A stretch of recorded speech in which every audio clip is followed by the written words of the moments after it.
जयकारा शेरावाली दा बोल साचे दरबार की जय हो। कठेड़ा नगरिया के गोरैया, कठेड़ा नगरिया के गोरैया, कवन रैया आए बा मोरी मैया, कवन रैया आए बा मोरी मैया, कवन रैया आए बा।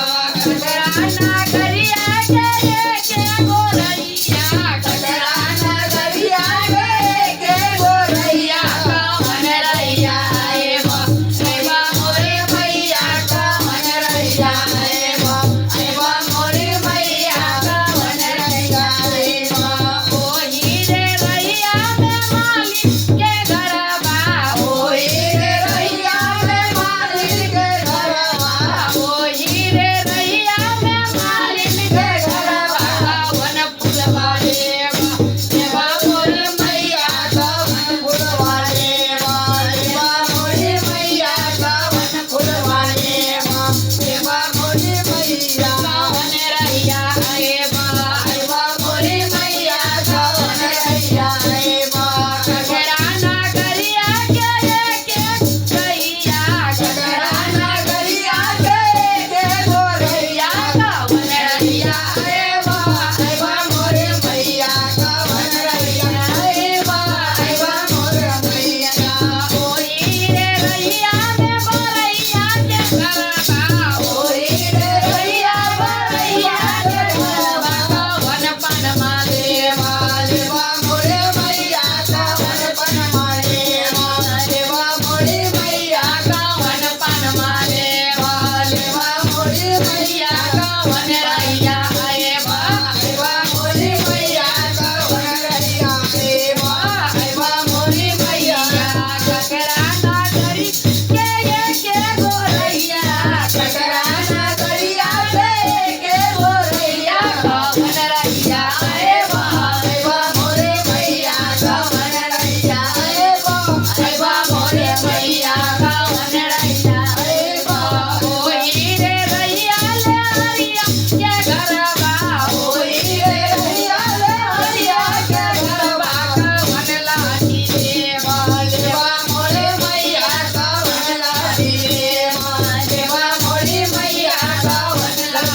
ऐवा मोरी मैया होने रही प्रेम से बोलिए सच्चे दरबार की जय हो।